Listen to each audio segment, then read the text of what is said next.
मैं गांधी जी के 5 व्रत की बात करता हूं, जो एक प्रकार से वही है, महावीर से इसको जोड़ सकते हैं। महावीर पहले थे इसलिए वहीं से जोड़िए।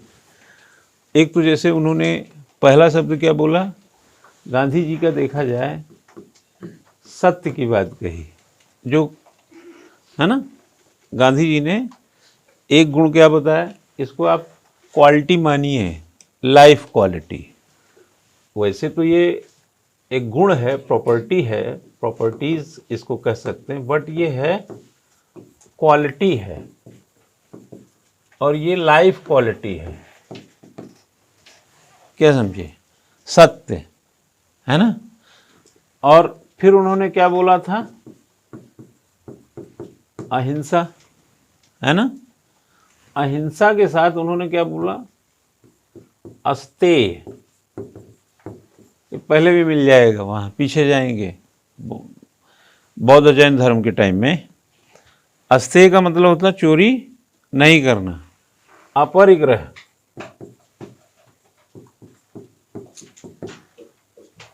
अपरिग्रह ऐसे लिखिए, क्या हो जाएगा ये,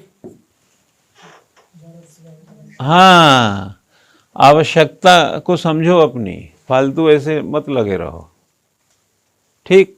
और लास्ट में ब्रह्मचर्य बोला उन्होंने। देखो यार, ब्रह्मचर्य का मतलब बहुत बड़ा है ना। हमारे नैतिक शास्त्र को मजबूत करने में ये सब एक अच्छे क्वालिटी है, एक अच्छे गुण हैं।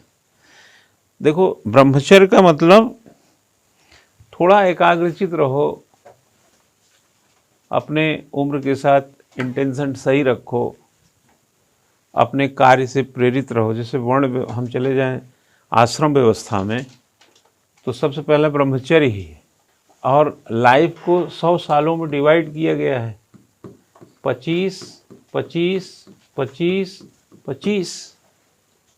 बहुत ही संतुलन है इसमें, इस 25 में ब्रह्मचर्य। अच्छा ये बताइए, आज की तारीख में अगर आप अपने ध्यान को, मैं मोटा मोटा वैसे ही बोल रहा हूँ, इसके बहुत ही क्लासिकल डिफिनीशन से नहीं बोल रहा हूँ, आजकल के हिसाब से इसको मॉडिफाई करके बोल रहा हूँ, है ना।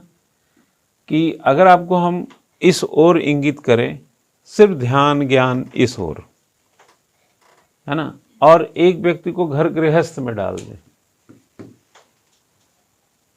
एक व्यक्ति को 20 साल की उम्र में घर गृहस्थ में डाल दें, और एक व्यक्ति को 20 साल 25 साल तक हम ब्रह्मचर्य में डाल दें, मतलब ब्याह शादी इन सब से मुक्त रहे वो, तो लाइबिलिटी उठाने में इस एज में और इस एज में ये सशक्त होकर जब लाइबिलिटी उठाने जाएगा, विचारों से मैच्योर होगा, ज्ञान प्राप्त कर चुका होगा, जीवन के विन्यास को और ज़्यादा दुरुस्त कर सकता है। जो ब्रह्मचर्य है वो गृहस्थ में जाने की एक योग्यता भी तो हो सकती है ना।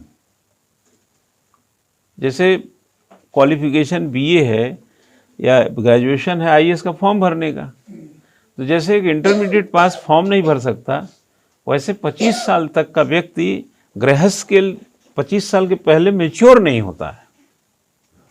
आपने उसको 18-20 साल में घुसेड़ दिया गृहस्थ में, न मानसिक रूप से, न शारीरिक रूप से, और न ही बौद्धिक रूप से मजबूत हो पाया। ठीक है, तो ये हमारी पुरानी दशा थी वैदिक काल की स्थिति, जो आज भी है, लेकिन अब कई चीज़ें नहीं रह गई। जैसे 2 ही चीज़ हम अब पाते हैं, एक पाते हैं ब्रह्मचर्य, एक पाते हैं गृहस्थ। खत्म हो गई, बाकी 2 चीज़ें भी खत्म, वानप्रस्थ हो, संन्यास, ये सब खत्म है। तो ये किसके कारण खत्म हुआ होगा? नैतिक गुणों का अभाव हुआ होगा, मर्यादाओं का उल्लंघन हुआ होगा, धर्म की स्थापना के साथ छेड़छाड़ हुआ होगा। आज भी हम 70-75 के हो जाते हैं, कमाने और जो है धोखाधड़ी करके इसके से मुक्त ही नहीं हो पा रहे हैं, क्योंकि हमने पीछे से अपने नैतिक गुणों को रौंद डाला है।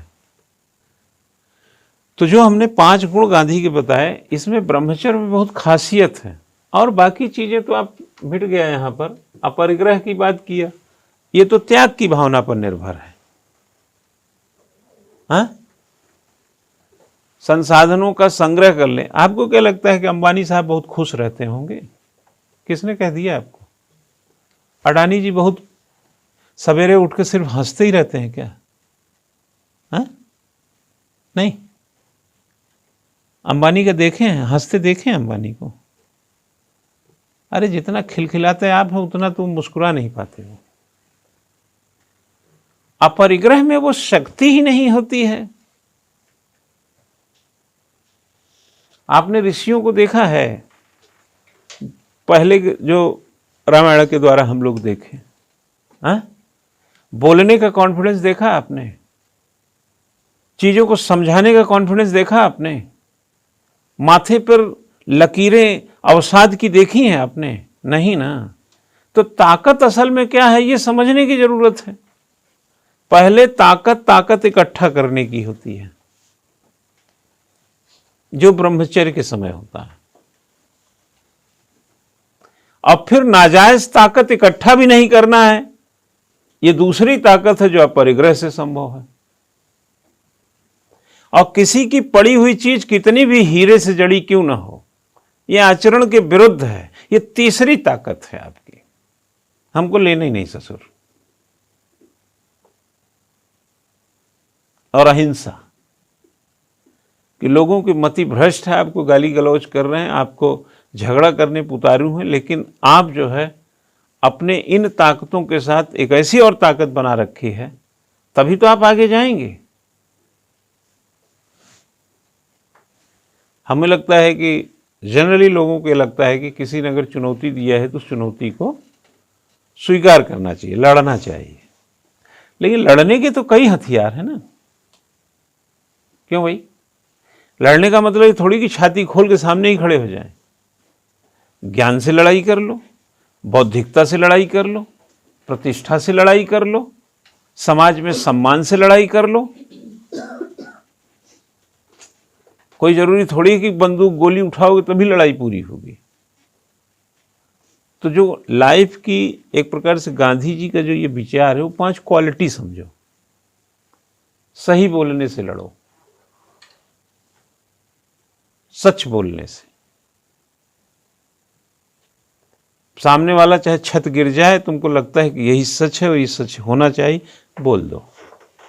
देर सवेर उस सच को स्वीकार करने वाले लोग मिलेंगे, ऐसा नहीं है, टेंशन मत लो। क्लीवलैंड ने टेंशन थ्योरी दिया। क्लीवलैंड ने टेंशन थ्योरी में बताया कि टेंशन एक लिमिट के बाद बढ़ता नहीं है। आप कितनी भी कोशिश कर लो, टेंशन की भी एक लिमिट होती है। अनलिमिटेड तो टेंशन भी नहीं होता। और टेंशन बीच बीच में क्रिएट होना भी जरूरी है। टेंशन क्रिएट होने से क्वालिटी और प्रोडक्शन में इजाफा होता है। जैसे आपका घर में बच्चा लापरवाह है, पढ़ नहीं रहा है, तो माता पिता को चाहिए कि उस बच्चे को टेंशन दे दें। टेंशन में कोई व्यक्ति देर तक रहना नहीं चाहता है और सोचेगा कि यार टेंशन ठीक नहीं, टेंशन में रहेगा ही नहीं। आप टेंशन के बाद देखिए 10 मिनट का हट जाइए, आपका टेंशन नीचे आने लगता है। कहीं झगड़ा हो रहा हो और बहुत हो चुका है, आप उठ के चले जाइए, वहां से छत पे चले जाइए, बाहर चले जाइए। आप गुस्से से कई लोगों को देखे होंगे, घर में झगड़ा हुआ और घर से कहे मैं घर में रहूंगा ही नहीं, और घर से बाहर निकल गए। जैसे जैसे घर से बाहर कदम निकलता जाता है ना, उनका टेंशन कम होता जाता है, और आधा किलोमीटर जाने के बाद उनके विचार आने लगते हैं कि अरे इतना क्या करने की जरूरत है, ऐसा क्या हो गया है। जब हम आपको कहते हैं कि तुम असाइनमेंट नहीं लिख रहे हो, तुम पढ़ते लिखते नहीं हो, तुम क्लास में भी कम ही दिखते हो, क्या बात है? हाँ, ऐसे बनोगे, ऐसे होगा? अरे भाई लिखो पढ़ो, कैसे पता चलेगा? अब भरी क्लास में बोल दिया, आपको टेंशन हो गई। अब आप सोचेंगे यार टेंशन, अब टेंशन में थोड़ी रहोगे, टेंशन में 2.5 घंटे नहीं बैठ सकते हैं। तो क्या होगा, आप उस टेंशन को रिलीव, उससे मुक्ति पाने के लिए अगले दिन असाइनमेंट दे दोगे। तो ये मेरा कहना सफल हो गया ना। बच्चे को कहा एक गिलास पानी लाओ, जनरली करते नहीं है, मैं उदाहरण दे रहा हूं, कई बिगड़े बच्चे जो होते हैं, हम नहीं लाएंगे। अरे यार तू ले गिलास पानी, इधर आ, इधर आ तू। अब इधर नहीं आएगा, उधर जाएगा पानी लाने के लिए। समझ गए कि नहीं? तो ये वो इससे ज्यादा टेंशन नहीं झेल सकता वो भी आपका।